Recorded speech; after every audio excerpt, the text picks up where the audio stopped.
자, 한번 볼까요? 뭐 우리 주기율표 이런 것들은 이미 통합과학사 공부를 했을 거라 생각을 하고요. 거기 넘겨보면 6쪽 한번 보세요. 6쪽에 보면 이거는 화학을 하려면 반드시 알아야 되는 그런 내용들이 나오잖아. 이야, 주기율표다. 자, 주기율표에서 1번부터 20번까지는 필수적으로 외워야 되는 거다. 준영아, 자, 주기율표 우리 1쪽 세로줄 한번 외워볼까요? 수소요. 수소, 리튬이요. 리튬, 나트륨이요. 나트륨. 너 지금 보고 하는 뭐야? 어머. 자, 나트륨 그다음. 칼륨. 그렇지, 수리나카. 이거니 그냥 머릿속에서 나와야 돼. 1쪽 수리나카. 자, 그 다음에 2쪽 나오죠. 나 베릴륨 있죠? 윤수야, 2쪽 베릴륨 밑에 뭐 있어? 마그네슘. 그 밑에 그렇지. 그 다음에 와, 여기 나트륨 원자과 전자 하나, 마그네슘 원자과 전자 두 개죠. 그래서 1족, 2족이었단 말이야. 그런데 그 옆에 있는 알루미늄은 원자과 전자가 3개지만 3족이 아니라 몇 족이라고 하나요? 그렇죠. 그거는 여기에 10개가 의도하지 않게 숨어있단 말이죠. 여기는 없어요. 4족이부터 숨어있어서 13족이 되죠. 그럼 여기 붕수하고 알루미늄, 그 다음에 14족에는 뭐가 있나? 사영아, 14족에는 붕소 옆에 누구? 그렇지. 여기는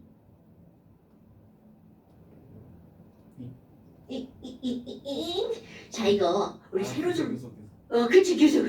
아이씨, 내가 이거 그냥 우스갯소리로 이렇게 CSI라고 하는데, CSI가 인과 질, 인지를 잡았어.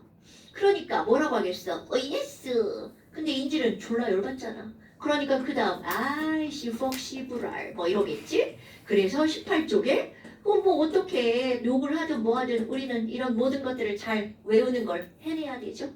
이런 말도 안 되게 외워주는 건데 보통은 우리 이렇게 가로줄로 외우잖아요. 근데 가로줄로 외우는 거 당연히 중요합니다. 그런데 화학원에서는 세로줄에 뭐가 있는지를 아는 게 엄청나게 중요한 거야. 그럼 그런 거에 대해서 주로 배우는 거는 2단원과 3단원. 그럼 지금은 주기율표가 이렇게 있구나. 이 정도는 알아야 되겠죠? 그렇다면 아이고 지금 여기는 주기율표에 수소가 원자 번호 1번이야. 어머 집에 가. 그러면 수소는 왜 1번이야? 원자가 하나라서. 원자가 하나라서? 전자. 자, 이것은 맞을 수도 있고 틀릴 수도 있어요. 전자가 하나라서는 왜 맞을 수도 있고 틀릴 수도 있니? 거기 한 단어가 더 붙으면 뭐다? 중성일 때 전자의 개수가 하나라서. 아니 그럼 중성 때는 왜 붙는 거니? 전자는요 원래 조그맣고 가볍잖아. 그러니까 이렇게 가서 사영아 이렇게 하는 순간 여기는 전자 어떻게 되면 이러고 막 빠져나간단 말이죠. 그럼 전자는 가만히 있는 애가 아니라 움직일 수 있죠. 그러니까 꼭 중성일 때 전자의 개수라는 말이 붙어야 되는 거야. 그러면 변하는 숫자는 거기에다 명칭을 붙일 수가 없잖아. 절대로 변하지 않는 원자 번호가 1번인 거. 그래서 너네들이 이제 절대로 까먹으면 안 되는 게 바로 뭐가 나오냐면 원자 번호는 그 원자가 가지고 있는 무엇의 개수다? 양성자의 개수다 라고 하는 걸 까먹으면 안 된다는 거죠. 어머 그래? 그런데 우리 조금 아까 여기 뭐라고 그랬냐면 전자수라는 말 앞에 꼭 뭐가 붙는다고요? 중성일 때. 그럼 얘는 중성일 때 전자의 개수가 원자 번호구나. 맞아요. 그런데 이제 이걸 하기 전에 우리 이제 통합해서 다 알고 넘어왔다고 생각하고 내가 지금 그냥 넘어가 버렸는데 뭐가 나오냐면 원자라고 하는 곳에는 중심에 원자 핵이 있잖아요. 그리고 바깥쪽에 와 천자가 놀고 있단 말이야. 그런데 이들의 관계 원자 핵은 항상 언제나 하나야. 그런데 그 안에 들어있는 플러스를 띠는 입자가 있죠. 자, 플러스를 띠는 입자를 뭐라고 하나요? 대답이 필요해요. 양성. 그렇지. 그런데 문제는 뭐냐면 내가 플러스를 2개 그려놨단 말이야. 이 새끼들끼리 막 졸라 싫어해. 막 그러니까 너 꺼져 막 둘이 싸우고 있단 말이야. 그러니까 그 순간에 누군가가 안 돼. 너네들 싸우면 안 되거든. 내가 니네 가운데 놓아서 여기 있어서 좀 싸움 말려줄게 라고 하는 놈이 있죠. 이렇게 양성자들 간의 싸움을 막아주는 이 친구를 우리는 뭐라고 하나요? 중성. 그럼요. 어머나 어머나. 그럼 이렇게 양성자와 중성자는 원자 핵을 이루고 있는 아주 중요한 입자란 말이야. 그럼 여기 있는 전자는요. 전자는 이렇게 바깥쪽에서 원자 핵을 우리 이렇게 돌고 있어 라고 표현을 한단 말이죠. 응? 그럼 여기 이렇게 전자가 있네. 자, 그런데 이런 걸 공부할 때 이제 너네들이 매우 중요한 게 뭐가 있냐면요. 이런 거는 문제에선 절대로 알려주지 않는데 원자라는 입자가 나오잖아. 모든 원자는 중성입니다. 그럼 이 말은 원자가 중성이라는 건 알려주지 않아도 이 친구는 플러스인 양성자의 개수와 마이너스인 전자의 개수가 반드시 어때야 된다는 거야. 같아야 된다는 거죠. 이건 문제에서 절대로 알려주지 않습니다. 그러니까 우리 머릿속에는 원자는 중성이구나. 이거는 반드시 들어가 있어야 돼. 어머. 그럼 이들의 입자 관계에서 또 하나 중요한 게 뭐가 있냐면 아니 얘네들은 전기가 플러스 얘는 없음 얘는 마이너스라면 그럼 이들의 전하량 관계들이 나오죠. 양성자나의 전하량 자 외울 필요 없어요. 1.6 곱하기 10에 마이너스 19제곱쿨롱이야. 졸라 조그만 숫자네. 그럼 이 숫자는 외우는 게 중요한 게 아니야. 그럼 어떤 게 중요한 거니? 전자 하나도 바로 똑같은 전하량을 갖는다는 거죠. 그러니까 결국 양성자와 전자는 전하의 종류는 반대인데 전하량은 똑같아. 그러니까 에휴 야 얘네 개수가 똑같으면 원자는 중성일 수밖에 없겠구나. 그럼 또 하나 여기다가 뭐가 또 너네 꼭 기억해야 되는 게 나오냐면 이들의 질량입니다. 진짜 질량 아무런 의미가 없어요. 이 진짜 질량이 의미가 없는 건 마치 이제 뭐라고 생각하면 되냐면 내가 원자야. 내 머리카락 졸라 가벼운 애 있어. 그런데 이 머리카락 엄청나게 가벼운 애 오늘 머리 빗다가 몇 개 빠졌죠. 그럼 나 좀 가벼워졌네. 그래서 막 저울에 올라갔죠. 그럼 막 몸무게가 줄어드나?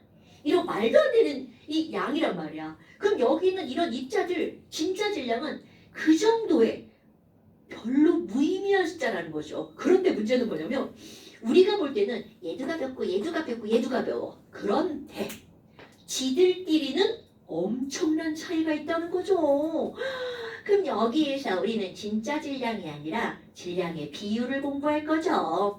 와, 전자의 질량은 얼마니? 라고 하잖아요. 전자의 질량이 제일 가벼워요. 그래서 빙글빙글 움직이고 있는 이유, 가벼우니까. 그런데 이거에 비해서 양성자나는 엄청나게 무겁습니다. 그럼 그 엄청나기가 어느 정도니? 1836배 정도가 무거워요. 그러니까 결국은 얘네들은 진짜 질량을 보면 6분의 1 곱하기 10에 마이너스 23제곱g이라고 하거든요. 그럼 봐봐 숫자 작네. 작은데 상상을 할 수 없을 정도 작단 말이야. 그런데 그 작은 애가 전자보다 1800배가 무겁대. 그럼 중성자는요? 중성자는요? 전자보다 1838배쯤 무겁습니다. 어머나. 그러면 여기 있는 이 질량이 이렇게 나왔을 때 우리는요. 중요한 거야. 전자의 질량을 무시해버립니다. 그럼 봐봐. 여기 1이라는 질량을 무시해버렸죠. 그럼 어떤 일이 벌어지냐면 양성자와 중성자의 질량의 차이가 이거 대략 1. 얼마 정도 차이가 나거든요. 그러다 보니까 이들 질량의 차이도 우리는 무시한답니다. 오케이? 어머나. 그러면 우리는 이제부터 공부할 때는 양성자와 중성자의 질량은 같아 라고 판단한다는 거죠.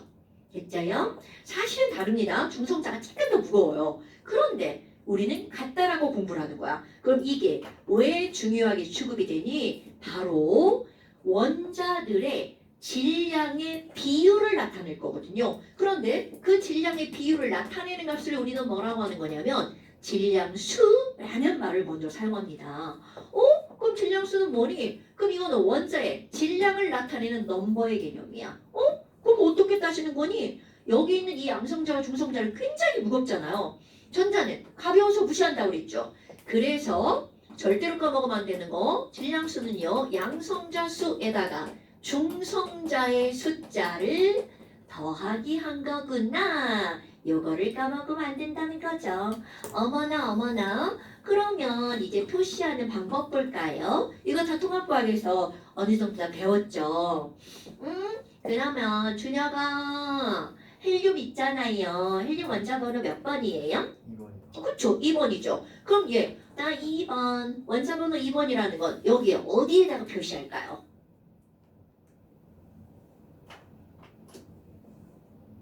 오른쪽 아래. 에이, 아니야. 자, 바로 왼쪽 아래에다가 조그맣게 이자를 쓰잖아요. 자, 엄청 단순하죠? 중요한 겁니다. 얘가 바로 원자번호예요. 그러니까 이 숫자를 딱 보고, 어머, 헬륨 너 양성자 2개구나. 요렇게 우리는 번역하는 거죠. 그리고 왼쪽 위에다가 내가 이렇게 조그맣게 4 이렇게 써버리잖아요. 어머, 이게 바로 질량수를 의미하는 겁니다. 어머. 아니 그러면 얘는 양성자가 2개고요. 양성자 더하기 중성자가 4개라고 하네요. 그러면 이걸 딱 보는 순간 헐, 헬륨 너 양성자 2개구나? 그럼 중성자도 몇 개야?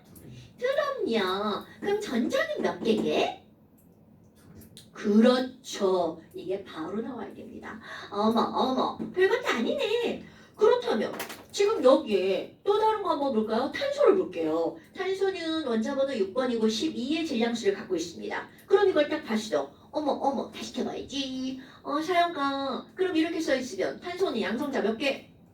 중성자, 6. 전자. 이렇게 나온 겁니다. 그럼 질소도 한번 볼까요? 질소는 7번에 14의 질량수를 갖고 있습니다. 집에 가. 자, 질소 양성자, 7. 중성자, 7. 전자. 7. 뭐야 이게 숫자가 왜 다 이따위야? 666, 777 막 다 똑같네? 어머. 그럼 이번에 산소를 한번 해볼까요? 지금 일부러 다 똑같은 것만 하고 있는 겁니다. 연수야. 자, 산소는 양성자, 8개. 중성자, 8개. 전자. 8개. 이런. 자, 일반적으로 우리가 알고 있는 원소들은요, 이렇게 양성자와 중성자와 전자의 개수가 같은 게 많아요. 그런데 꼭 그런 것은 아닙니다. 그래서 원자번호 좀 키워볼까요?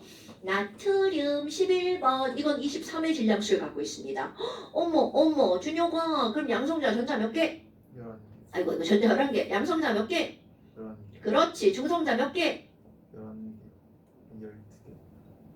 12개. 중성자 몇 개? 12개. 그렇지, 12개여야지. 왜냐하면 이게 뭐니까? 양성자고, 얘가 양성자 더하기 중성자니까. 됐죠요? 어머, 그럼 뭐야? 얘 하나가 더 많아졌네? 이런. 그럼 이번에는 FE 철도 한번 해볼까요? 철은 저기 없네? 그럼 20번을 넘어간다는 얘기죠. 원자번호 갑자기 훅 증가합니다. 철은 26번이고요. 56의 질량수를 갖고 있어요. 사요가. 아니 그러면 F의 양성자 몇 개야? 26. 그럼 중성자는? 30. 전자는? 20. 아니 갑자기 봐봐. 여기는 분명히 똑같은 숫자였죠. 그런데 하나가 더 많아졌단 말이야. 그러니까 대략 1.1배가 됐죠. 그런데 이거는 4개가 더 많아졌네? 어머, 도대체 왜? 거기에 이유가 있다는 거죠. 우리 조금 아까 뭐라고 그랬냐면 중성자라고 하는 친구는요, 양성자들끼리 밀어내는데 막 싸우고 있는 싸움을 말리는 친구야. 그럼 싸우는 친구가 2개, 6개, 7개, 8개면 막 말리는 친구들 같은 개수마다 말릴 수가 있는 거야. 그런데 문제는 싸우는 친구들이 졸라 많아졌어. 그럼 같은 개수로는 그 싸움을 말릴 수가 없다는 얘기가 되는 거죠. 그래서 우리 우라늄을 한번 보잖아요. 우라늄은 원자번호가 92번이야. 근데 얘 질량수가 얼마니? 되게 많은 동위원소가 있는데 235의 질량수를 갖고 있는 걸 한번 볼까요? 어머, 집에 가. 얘 양성자 몇 개? 90. 중성자는? 143. 오, 참고삼아 제가 더하기 빼기 겁나 못합니다. 제가 하면 90% 틀립니다. 어머, 그러면 이거 전자 몇 개? 92. 그럼요. 헐. 그러면 이렇게 1.5배까지 늘어난다는 거죠. 그럼 너네 생각해봐. 아니 싸우는 친구들이 졸라 많아. 그럼 저 원자 안정하겠어 불안정하겠어? 당연하죠. 그러면 여기 원자번호 92번은 자연계에 존재하는 마지막 번호입니다, 여러분. 그럼 뭐야? 93번부터는 걔는 인공적으로 사람이 만들어낸 원소라는 뜻입니다. 어머나, 그럼 너네 봐봐. 아, 자연계상의 중성자 개수가 점점 많아져서 1.5배까지 늘어나는 거구나. 그럼 이거를 뒤집어 볼 거예요. 아니 그래? 아니 그럼 선생님 여기 양성자 있잖아요. 양성자가 하나인 수소 원자 번호 1번이잖아요. 그럼 1번이면 헐 양성자가 하나래? 싸울 친구가 없어. 그러면 중성자는 필요할까? 필요하지 않을까? 대답. 싸울 친구가 없어. 그럼 싸움을 막을 친구도 필요가 없다는 거죠. 겁나 중요한 겁니다, 여러분. 그러니까 바로 어떤 게 나오는 거니? 수소라고 하는 원소는 원자 번호가 1번이어서 양성자가 하나기 때문에 중성자는 있을 필요가 없다는 거죠. 아, 그럼 원자 핵 안에 양성자만 있다는 거죠. 오호, 그러면은 가장 간단하고 예쁜 이런 구조가 나오죠. 그럼 질량수 얼마짜리가 되는 거야? 1짜리가 되겠죠. 그럼 요런 원소네? 그러니까 어떤 말이 들어가는 거냐면 원자 핵은 양성자와 중성자로 이루어진 게 맞죠? 그런데 모든 원자는 원자 핵에 양성자와 중성자가 있다. 그러면 틀린 말이 된다는 거죠. 사실 이런 게 너무 당연한 거야. 그런 이런 시험 문제 나와서 틀리잖아요. 그럼 미치는 거죠. 그러니까 이런 거는 틀리면 안 된다는 걸 말하는 거죠. 어려운 게 아니니까. 그런데 여기서 또 하나 있을 필요가 없는 거죠. 당연히 있어도 상관이 없다는 거죠. 그래서 우리 양성자 하나에 중성자가 하나인 이런 수소도 있다는 거죠. 그럼 이렇게 우리가 일반적으로 알고 있는 수소는 질량수가 1짜리 수소입니다. 근데 이거보다 질량수가 2배가 늘어났죠. 이런 친구를 우리는 무거울 중자를 써서 뭐라고 하는 거야? 중수소라고 말합니다. 하나 더 있으면 안 되나? 있습니다. 그럼 그런 수소 질량수가 3짜리 수소 나오죠. 그럼 이건 일반적인 수소보다 몇 배 무거운 거야? 3배가 무겁죠. 그러니까 얘는 몇 중수소라고 해주면 돼? 3중수소라고 해주면 되겠죠. 그럼 이들은 다 원자번호 1번이니까 양성자 개수는 다 똑같아. 그런데 중성자가 하나, 2개 되겠죠. 전자는 다 똑같죠. 오! 이런 것들은 통합과학이 엄청나게 나오죠. 우리 원소가 제일 먼저 만들어지고 뭐 빅뱅 해가지고 이게 제일 먼저 만들어지는 게 바로 뭐야? 양성자에 하나 붙어 있는 거, 그 다음에 중성자 하나, 거기다가 또 중성자 하나 또 들어가는 거 나오죠. 아하! 그럼 너네들의 머릿속에 화학적 지식으로 들어갈 거. 수소는 동위원소가 3종류가 있습니다. 그런데 이 중에서 제일 좋은 게 뭐니? 에휴, 그냥 우리 싸움을 말리는 애도 없는 이런 거 있죠. 요게 1짜리, 질량수가 1짜리 수소가 자연계상의 99.98%입니다. 그러니까 우리가 흔히 말하는 수소는 바로 질량수가 1짜리 수소랍니다. 그럼 내가 물을 마실 거야. 여기 물이 들었나? 조금 들었네. 아줌마 힘이 약해가지고. 물이, 마실 물이 아니네. 쪽밖에 없네. 자, 내가 물을 마실 거야. 그럼 물은 H2O잖아요. 그럼 그 물의 H2O는요. 질량수가 1짜리 H만 들어가 있는 게 아니라 2짜리도 있고 3짜리는 거의 없지만 그래도 이런 것들이 다 들어가 있답니다. 근데 그 중에 제일 많은 게 바로 질량수가 1짜리 H2O라는 거죠. 그럼 이렇게 원자 번호는 같은데 질량수가 다르죠. 이런 원소를 사용아, 자 원자 번호는 같은데 질량수가 달라. 이런 관계에 있는 원소를 땡땡 원소라고 하죠. 뭐라고 하나요? 그렇죠. 동위원소라고 하죠. 그럼 이런 동위원소는요. 그냥 눈으로 딱 봤어. 그럼 이거를 일컬을 때 뭐라고 하는 거니? 동위원소는요. 원자 번호는 같아요. 원자 번호는 같아요. 하지만 뭐가 다르냐면요. 질량수가 다르죠. 그러니까 동위원소 하면 질량수가 다른 원소라는 게 머릿속에 딱 떠올라야 돼요. 그런데 이 말 바꾸기. 조금 아까 우리는 원자 번호는 양성자수라고 했잖아요. 그냥 말 바꾸는 거야. 그럼 걔네들은요. 양성자수는 같은데요. 중성자수가 달라요. 이런 원소를 우리는 뭐라고 하는 거냐면 동위원소 이렇게 말한답니다. 그런데 이거보다 더욱더 중요한 한 가지가 있습니다. 1번과 2번은 우리 그냥 이것만 보면 금방 알 수 있죠. 이 3번은 바로 어떤 거냐면 우리가 이제 이런 화학 공부를 하잖아. 그럼 어딘가에서 야 도대체 화학이 뭘 배우는 게 화학이야? 이렇게 묻잖아. 그거를 뭐지? 뭐 주기율도 배우는 건가? 막 이런단 말이야. 그런데 실제로 화학은요. 대학을 가잖아. 전자를 다루는 학문이 화학이에요. 우리 전자, 막 전기, 막 이런 것만 생각하잖아요. 그런데 우리 모든 물질에서 이런 반응들은 전자의 이동에 의해서 반응이 일어나는 거야. 그럼 이 전자를 잃을 건지 얻을 건지, 하나 잃을 건지 두 개 잃을 건지 이런 것들을 공부하는 게 화학입니다. 근데 전자는 사실 눈에 안 보이잖아. 그러니까 그런 걸 예측하는 거거든요. 그렇게 해서 만들어내는 게 의약품들이 되게 많거든요. 그럼 뭐 여하튼 그래? 아니 그러면 얘네 양성자수가 같으니까 결국은 전자수가 다 똑같은 거죠. 그럼 이 말은 무슨 얘기니? 이 동위원소는요. 전자가 화학을 다루는 거. 아니 화학이 전자를 다루는 거라고 그랬잖아. 자 내가 여기다 뭐라고 쓸 거니? 전자수가 똑같다는 말을 바로 이렇게 바꿉니다. 이들이 갖는 화학적 성질은 같다라고요. 이게 제일 중요한 거야. 화학적 성질은 같고요. 그러면 질량이 다르죠? 이렇게 숫자로 표현하는 거 있잖아요.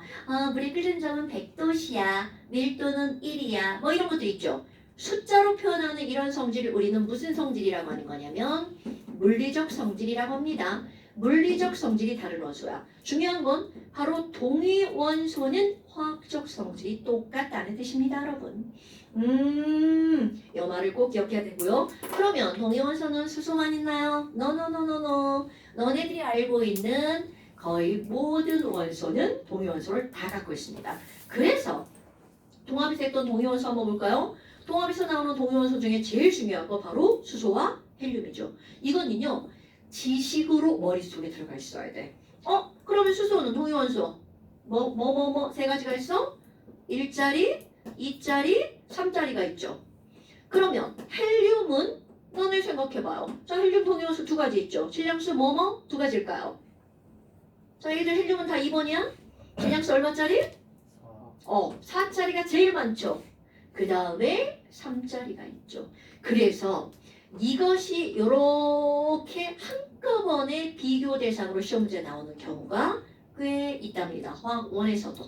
그러니까 이런 건 지식으로 기억하는 거야. 질량수가 1짜리, 2짜리, 3짜리, 4짜리는요. 바로 수소와 헬륨 중에 하나입니다.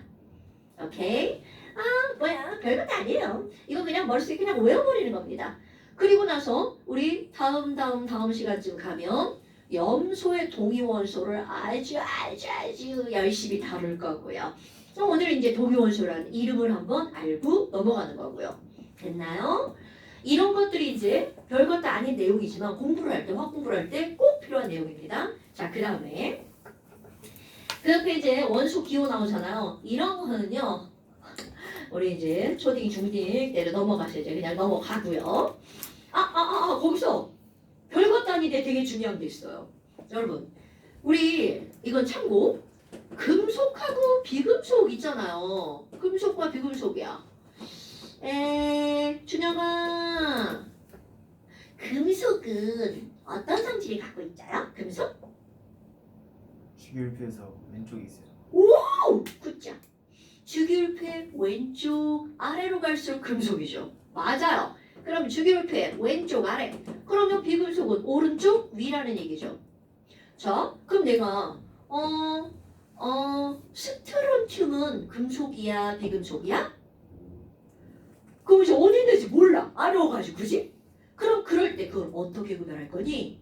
정말 별것도 아닌 거 있죠. 우리 대부분 이름을 보면 헷갈리는 것도 있지만 얘가 남학생인지 여학생인지 어느 정도 구별이 가죠. 바로 이들도 마찬가지입니다. 이들의 이름을 붙일 때 이름에 난 금속 이렇게 다 알려줍니다. 그럼 이름에 말 끝에 금속은요 뭘로 끝나면 금속이냐면 리움, 튬, 슘, 미움, 디움 이런 거 있죠. 그런 느낌으로 끝나면 이게 바로 금속입니다. 이게 되게 신기하죠. 근데 이름을 붙일 때 그렇게 붙였습니다. 그런데 단 실수한 게 있어요. 헬륨은 제외입니다. 이거 헬륨을 이름을 붙일 때는 처음에 금속인 줄 알고 붙인 거예요. 왜냐하면 가장 바깥쪽 껍질에 최고 큰 두 개죠. 그래서 금속인 줄 알았답니다. 그런데 알고 보니 아니에요. 그래서 얘는 실수한 거야. 그리고 이름을 바꾸진 않습니다. 그 우리말로 번역을 할 때 비금속은요. 말 끝에 뭐뭐뭐 소자로 끝나는 건 전부 다 번역을 할 때 비금속을 소자를 넣어서 번역한 거야. 그러니까 수소, 산소, 질소, 붕소, 불소, 염소 얘네들은 전부 다 비금속이라는 뜻이야. 이거 금속과 비금속을 구별하는 건요. 굉장히 중요합니다. 사실 원리적으로 따지잖아요. 원자과 전자가 하나, 둘, 세 개가 금속입니다. 원리적으로 따지면. 그러니까 당연히 왼쪽 1뿔 하나짜리, 2뿔 2개짜리, 3뿔 3개짜리 이게 금속이 되는 거야. 자, 이름으로 기억하는 거 이거 꼭 기억할 겁니다, 여러분. 저게 화학결합 파트에서 되게 중요하거든요. 그러니까 뭐 얘가 이온결합이냐, 금속결합이냐, 공유결합이냐.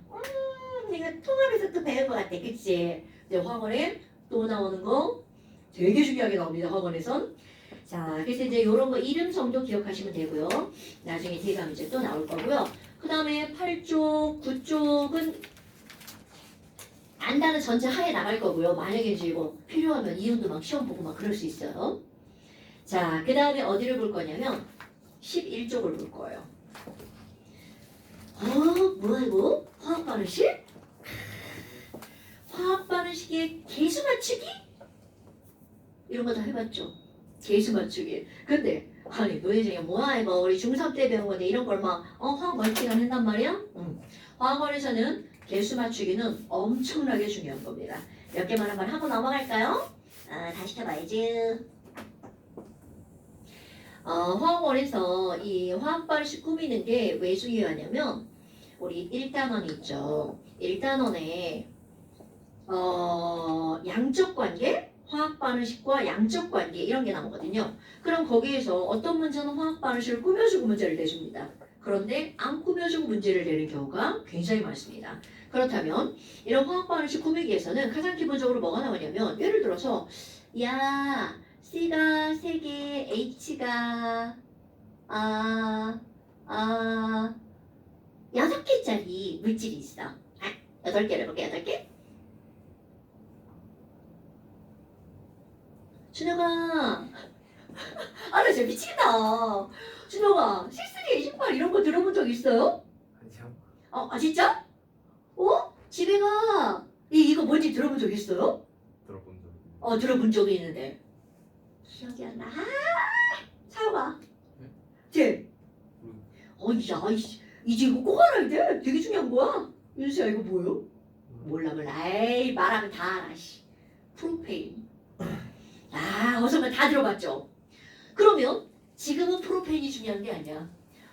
야, 나 이거 연소시킬 거야. 태울 거야. 그럼 그 다음 과연 뭐가 나올까? 알려주는 문제도 있고 우리가 알아서 풀어야 되는 문제도 있습니다. 자, 태웠네? 우리 연소란 말이 나온단 말이죠. 그럼 연소 중에서도 우리는 어떤 연소만 다루냐면 완전 연소만 다룹니다. 그럼 도대체 연소가 뭐니? 이렇게 하잖아요. 연소는 타는 거죠. 그런데 좀 멋지게 야 연소가 뭐야? 그러면 어떤 물질이 산소와 결합하는 거죠? 그런데 조금 더 멋지게 물질 속에 있는 각각의 원소가 산소와 결합하는 겁니다. 아니 그러면 H2 결합하나요? 당연하죠. 그러니까 프로페인 C3H8을 태우면 과연 어떤 물질이 나올 거니? C가 산소랑 결합한 물질 CO2가 연소 생성물로 발생한답니다. H가 산소랑 결합한 물질 중에 가장 안정한 물질 H2O가 연소 생성물로 나온답니다. 그리고 나서 그 다음 해야 할 일이 뭐야? 개수 맞추기. 개수 맞추기. 개수 맞추기는 우리 반응 전의 원자의 종류와 수는 반응 후의 원자의 종류와 수하고 어때야 돼? 같아야 되죠? 우리 한번 얼렁뚱땅 맞춰볼까요? 왼쪽에 C 원자가 몇 개야 얘들아? 3개. 오케이. 그래서 이쪽에도 C가 3개여야 되잖아? 그럼 요 앞에 개수 뭐라고 써요? 굿잡. 그러면 여기 H 원자가 있네. 8개. 그럼 여기도 H 원자가 8개여야 되니까 앞에다 뭐라고 써요? 굿잡. 이렇게 쓰는 겁니다. 에그. 그럼 이제 5원자 봐야 되겠네? 그럼 5원자는 3이 6에다가 4, 1은 4니까 10개잖아요? 그러니까 2가 있네. 이 앞에다 뭐라고 써야 돼? 굿! 이게 바로 개수 맞추기죠. 응? 그렇다면 이런 거 했어. 보니까 이제 다 할 줄 알아? 아니 그러면 이런 것도 한번 태워볼까요? 에탄올을 태워볼 거예요. 그럼 여기서도 마찬가지야. 연소 생성물이 뭐가 나올까? 자, C가 타면 뭐가 나온다고요? 그렇죠. H가 타면 뭐가 나온다고요? 그렇지. 자 그러면 O라는 게 하나가 더 들어갔네. 자, O는 타면 뭐가 나올 것 같아요? 안 알려줬어. 에이씨. 자 여러분, O는요 남이 타는 걸 도와줄 뿐 자신은 절대로 타지 않습니다. 그러니까 야, O 타면 뭐 나와? O는 안 타요. 이렇게 말하는 거야. 어머. 그러면 얘는 이렇게 지우는 거죠. 얘는 꼭 물을 묻혀서 지워야 돼서 이렇게 안타 없어져. 그러고 나서 그냥 개수를 맞추는 거야. 자 그런데 맞추는 방법 똑같죠. C가 2개니까 앞에다 뭐라고 쓰면 돼? 그렇죠. 그럼 H는 5개에다 여기 하나가 있습니다. 그러니까 얘네들은 총 여기 H가 몇 개가 있는 거야? 굿. 그럼 여기다가 오케이. 그럼 이제 5도 똑같죠. 5, 2는 4에다가 3, 1은 3이니까 7개죠. 그런데 이제 여기 5 하나 있는 거 까먹으면 안 되겠죠? 그럼 5 하나 있으니까 여기 6개를 만들면 되니까 앞에다가 뭘 쓰면 돼? 그렇지. 굿. 패스. 자 이제 다 알아요. 아이고 우리 고딩들은 안다고 나가니까 너무 좋아. 자 그 다음에 이제 13쪽을 봅시다. 여기는요 엄청 단순한데 무지하게 중요한 거. 통합과학에서 이미 저거 했을걸요. K껍질, L껍질, N껍질 생각나시죠? 이거는요 다 알아도 꼭 설명합니다. 화학원에서는 이런 전자 껍질에 전자가 들어가는 거 따지는 거 진짜 중요하거든요. 지금 여기 보니까 이제 뭐가 나왔냐면 보호의 원자 모형? 이런 말이 나왔습니다. 우리 조금 아까 원자 모형을 중심에 원자에 그리고 바깥쪽에 전자가 빙글빙글 돌아라고 했죠.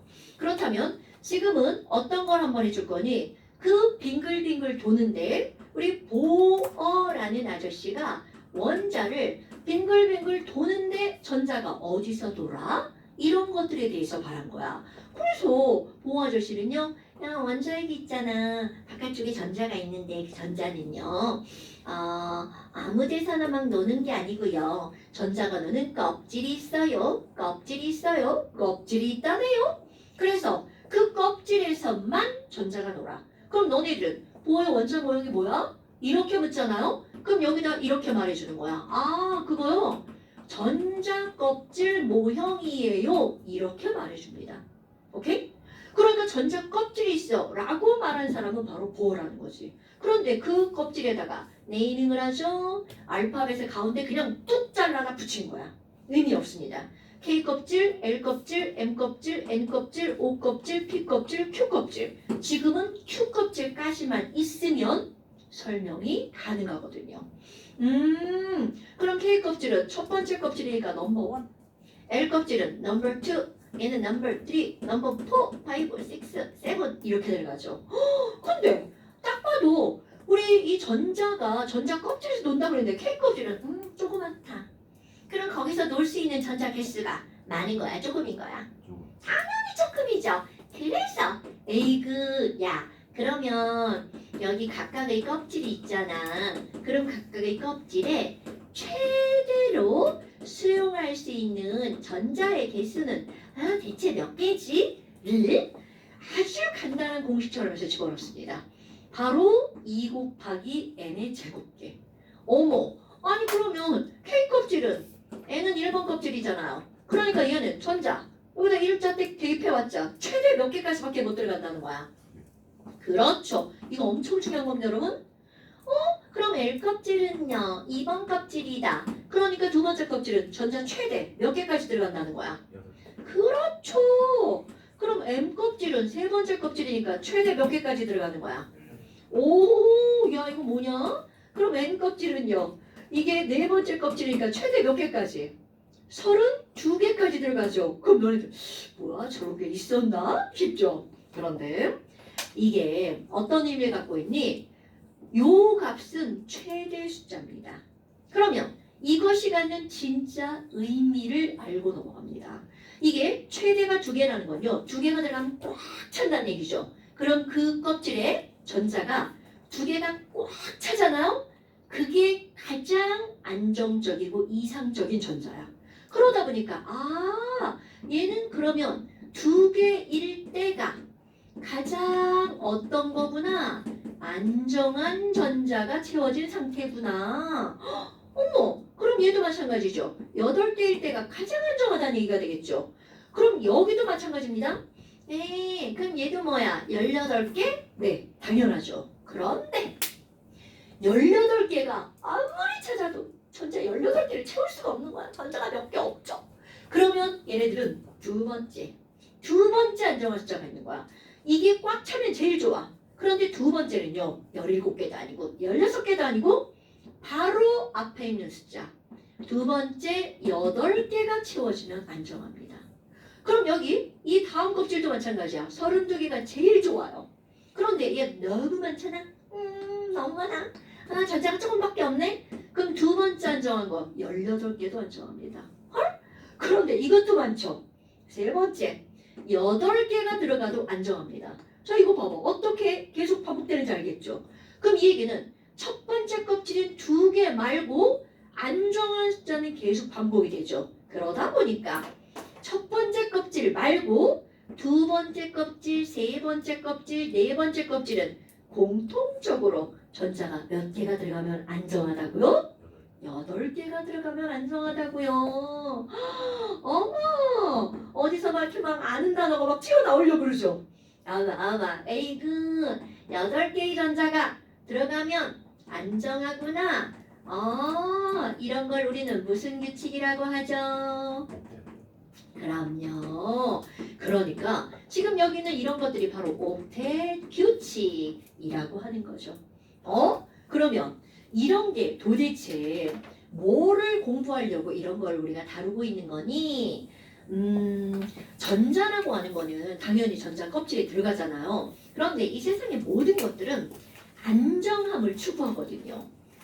너네도 봐봐. 의자에 지금 딱 앉아있으니까 따뜻하니 엉덩이도 푹신하고 좋잖아. 조금 이따 이제 잘 수도 있어요.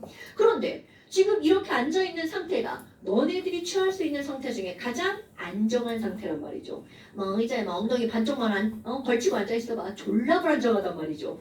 그러면 어느샌가 안정해지는 쪽으로 간단 말이야. 그러면 여기 있는 이 전자들도 마찬가지입니다. 전자가 전자 껍질에 들어가잖아요. 그럼 이들은 가장 안정하게 전자가 채워지는 순서로 들어간다는 거야. 그렇다면 어떻게 채워지는 게 제일 안정하는 거니? 이런 걸 우리는 뭐라고 하는 거냐면 전자 껍질에 전자를 넣는 겁니다. 그 우리가 가장 안정하게 채우는 거. 전자 껍질에 전자 배치. 요거 고유명사처럼 기억하는 거요. 전자 배치하기 이렇게 들어갑니다.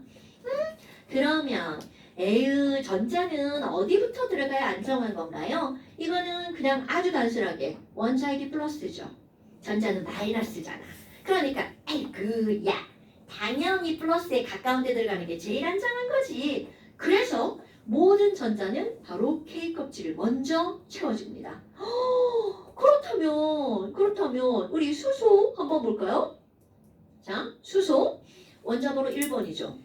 그럼 얘는 가장 먼저 K 껍질을 채워야 되는데 전자가 딸랑 하나네. 그러니까 수소는 K 껍질에 전자 하나 딸랑 들어가죠. 어머 저거 어디서 굉장히 많이 봤죠. 통합이 엄청 나오죠. 그런데 이제 저걸 어떻게 할 거니? 저런 그림 말고 야 수소의 전자 배치 어떻게 돼? 그거 있잖아. 걔는 K 껍질에 하나 요렇게 쓸 거라는 거죠. 오케이? 어머 그러면 2번 헬륨은요. 자 원자 번호가 2번이니까 전자 2개 들어가죠. 그럼 여기 하나 더 그리면 되겠죠. K 껍질에 하나 더. 그러니까 여기 있는 헬륨은 K 껍질에 전자 몇 개 들어가는 거야? 2개. 이렇게 쓸 겁니다. 그럼 리튬은요? 그럼 리튬은 원자 번호 3번 이렇게 들어가잖아요. 야, 씨 뭐냐? 그럼 전자 3개를 넣어야 되잖아. 그럼 여기다가 하나만 더 그리면 되죠. 근데 문제는 K 껍질은 최대 몇 개까지밖에 못 들어가? 2개까지밖에 못 들어가죠? 절대로 3개는 못 들어가는 거야. 그럼 이제 그 다음 껍질로 밀려나겠죠. 너 다음 껍질로 하나 들어가죠. 그렇다면 리튬의 전자 배치는 뭐니? K 껍질에 2개, L 껍질에 하나 이렇게 되겠죠. 이제 너네들은 이렇게 전자 배치를 말하는 습관을 들여야 됩니다. 뭐야? 그럼 졸라 쉽네 이제. 그럼 나중에 가잖아? 내가 이제 너네들한테 KL 이렇게 쓰는 것도 귀찮다. 야, 그럼 베릴륨은 K 껍질에 2개, L 껍질에 몇 개 들어가는 거야? 2개 들어가야 되죠. 그럼 이제 우리 K 2개, L 이런 거 쓰지 말고 베릴륨의 전자 배치는요. 얘는 2 이렇게 쓸 거야. 그럼 마음속에 있는 거야? K 껍질, L 껍질이. 자, 그럼 이제 시켜볼까요? 풍소는 원자 번호 5번. 자, 윤수야, 얘 전자 배치 어떻게 돼요? K 2개. K에 2개? L에 3개. 그렇지. 이렇게 되죠. 그럼 이번에 탄소는요? 사영아, 자, 탄소의 전자 배치는요? K에 2개. 어허. 네. 그렇지. 그냥 2, 4 이렇게 말하면 돼? 자, 질소는 집에 가 전자 배치? 2, 6. 그렇지. 준영아, 산소는요? 2, 6. 1, 6. 아유, 왼손 바보라. 그 다음에 윤수야, 플로리는요? 7. 오케이. 아유, 이거 뭐야 이거? 되게 쉽네. 네모는요? 2, 8. 아우, 이렇게 되죠. 뭐야? 아니, 선생님 막 이렇게 썼는데. 자, 되게 중요한 게 나오죠. 수소와 헬륨은 K 껍질만으로도 전자가 다 채워지죠. 그러니까 수소는 K 껍질 딱 하나만 쓴 놈들이죠. 그런 얘기 보니까 에휴 지랄하고. 자, 리튬 베릴륨 붕소탄수야. 리베비씨 NOFN이 죄다 껍질 몇 개만 있으면 돼. 2개만 있으면 되죠. 그러니까 이들은 K 껍질과 L 껍질만 있으면 전자가 다 채워진단 말이야. 그럼 이거 우리 통합에서 이런 거 다 배우죠.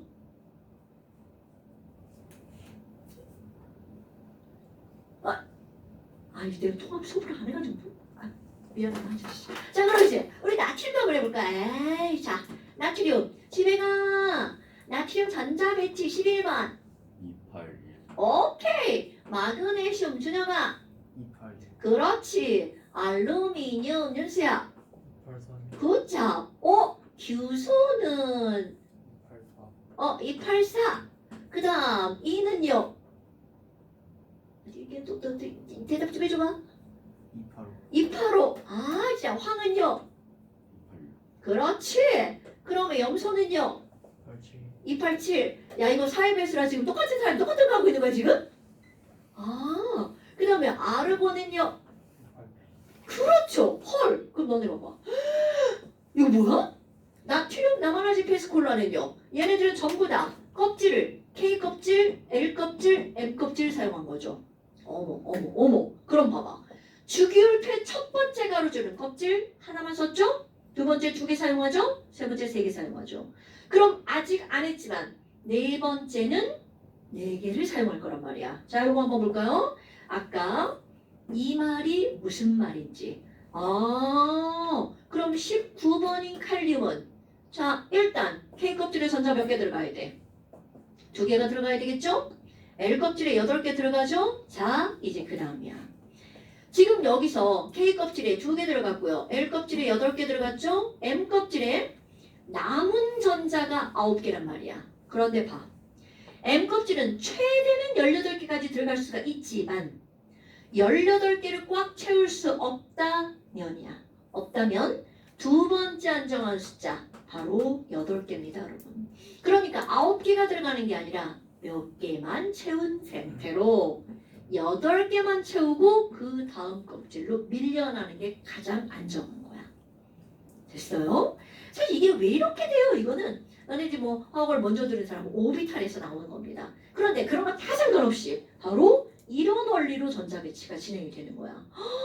어머. 아니 그러면 여기 보니까 네 번째 가로줄 아직 다 안 있지만 얘네들 껍질을 몇 개 사용하는 거니? 하나, 둘, 셋, 네 개를 쓰는 거죠.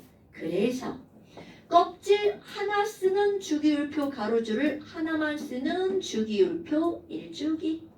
껍질 두 개를 쓰는 친구를 우리는 뭐라고 하는 거야? 2주기. 껍질 세 개 사용하는 친구들을 묶어서 3주기. 그럼 네 개 사용하면 4주기. 그래서 우리의 주기율표는요. 내가 아까 너네들한테 물을 때 수소, 리튬, 나트륨, 칼륨 이렇게 네 개만 물었지만 사실 나 시험 볼 때는 7개까지 외우라고 합니다. 수리, 낙하, 루비디움, 세슘, 프랑슘 이렇게요. 어머, 그럼 도대체 왜 선생님한테 잘난 척하라고 7개 외우라고 하나? 이거는 바로 뭐냐면 현재 우리의 주기율표는요. 껍질 하나, 둘, 셋, 넷, 다섯, 여섯, 7개면 설명이 다 가능하다는 거죠. 그래서 주기율표는 7주기까지 존재합니다. 현재는. 오케이? 어머, 그러면 이번에는요. 여기 봐봐요. 에휴, 이 칼륨 가장 바깥쪽 껍질에 있잖아요. 전자가 하나가 있네요. 자영아, 이렇게 가장 바깥쪽 껍질에 있는 전자를 뭐라고 하죠? 그렇지, 원자가 전자죠. 그럼 이거 하나 있으면 좋아, 싫어? 싫어. 우리 8개가 좋단 말이야. 그럼 얘 막 8개가 되려고 졸라 노력하죠. 그럼 8개가 되려면 어디서 막 7개 주워와야 돼. 근데 졸라 힘들어. 그러니까 이 하나 어떻게 돼? 나 꺼져 씨 발로 뻥 쳐버리죠. 그러니까 하나를 버려서 나머지 안정화숫자 7개를 얻어서 나머지로 안정화숫자를 만드는 거죠. 그런데 7개를 얻는 것보다 하나를 버리는 게 더 쉬워. 꺼져. 그러니까 1 플러스. 그 위에 있는 나트륨도 1 플러스. 여기 있는 리튬도 1 플러스. 헐, 수소도 1 플러스네. 즉 무슨 말이니? 주기율표의 첫 번째 세로줄은요. 전부 다 원자과 전자가 몇 개짜리? 하나짜리죠. 그래서 우리 꼭 기억할 거 바로 뭐니? 원자과 전자의 개수는 세로줄. 바로 뭐를 의미하는 거야? 족을 의미하는 거죠. 다 알고 있는 거잖아. 우리 통합에서 엄청 중요하죠, 이런 거는. 그런데 여기서 또 틀리면 억울한 게 나옵니다. 아니, 원자과 전자하고 굉장히 유사한 단어가 하나가 있죠. 어떤 단어? 그럼요. 아니, 원자과 전자랑 최외각 전자는요 99%가 똑같아요. 그럼 얘네들이 다른 곳은 어디에서만 다른 거야? 그렇죠. 얘네들은 같은데 어디에서만 다르니? 18족만 이들을 다르게 추구합니다. 그러면 얘네들 볼까요? 자, 헬륨은 전자 배치 K 껍질에 2개, 네온은 전자 배치 10번이니까 K 껍질에 2개, L 껍질에 8개. 그럼 아르곤은요 18번이니까 2개, 8개, 8개 이렇게 나오죠. 자, 꼭 기억할 겁니다. 이거 바깥쪽 껍질에 있는 전자를 그대로 읽어주잖아요. 이런 걸 우리는 뭐라고 하는 거냐면 최외각 전자라고 합니다. 그러니까 헬륨은 최외각 전자 2개, 네온은 8개, 아르곤은 8개야. 그런데 2개도 안정, 8개도 안정, 8개도 안정이죠. 그렇다면 이 2개, 8개, 8개 중에서 전자를 잃거나 얻을 전자는 없어요. 이렇게 최외각 전자 중에서 반응에 참여할 수 있는, 잃거나 얻을 수 있는 전자를 일컫는 말이 원자과 전자입니다. 그러니까 아이고 얘들은 원자과 전자가 엄청 이렇게 되는 겁니다. 그럼 나머지 요거 말고 나머지들은 최외각 전자와 원자과 전자가 어떤 거라고요? 같은 거라고요. 이거 까먹으면 안 돼? 이거는요 그냥 이렇게 알면 되는 건데 실제로 지금 어느 괴전공과에서 시험지가 나왔어요.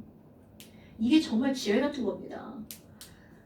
이런 거 틀리면 진짜 억울하죠. 우리 막 1, 2점이 막 등급으로 왔다 갔다 하는데 이런 거 절대로 틀리면 안 됩니다, 여러분. 원자과 전자와 최외각 전자는 다 똑같은데 18쪽에서만 원자과 전자가 0개다. 까먹지 마시고요. 그 다음에 그 나머지 뭐 1족이 알칼리 금속이다 이런 건 벌써 우리 다 했죠. 통합에서. 그런 건 패스. 자, 지금 가장 중요한 포인트는 전자배치 쓰는 겁니다. 근데 너네 봐봐 우리 이제 이거 할 때는 이렇게 나오죠. 야 규소 전자배치. 그럼 규소 원자번호를 안 알려주는 거야. 그러니까 너네 이렇게 손가락 꼽지 말고 규소 하면 원자번호 딱 떨어져야죠. 규소 원자번호 몇 번? 오, 굿. 그래서 얘는 뭐가 나와야 돼? 284가 바로 나와야 됩니다. 그럼 이걸 딱 보고 껍질 3개 썼다. 3주기. 원자 가산자가 4개다. 14조. 이렇게 말하는 겁니다. 오케이? 그래서 전자배치는 엄청 중요. 자, 아유 너무 좋다. 그 다음 14쪽과 15쪽 넘기면 이런 것들이 이제 우리 통합에서 나오는 거. 자, 그 다음에 16쪽. 16쪽.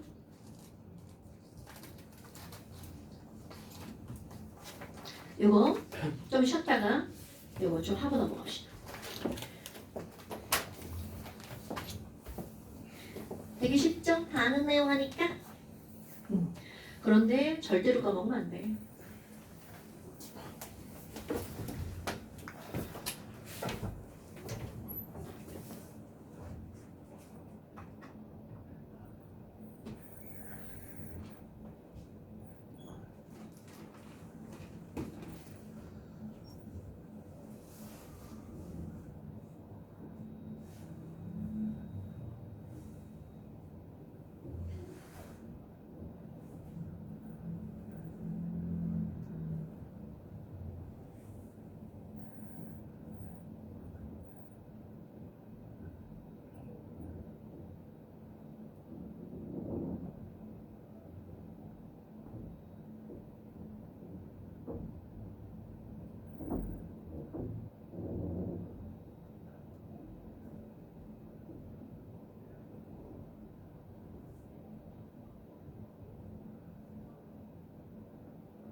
물 어디서?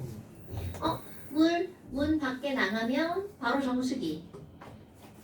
정수기 위에 컵 있어.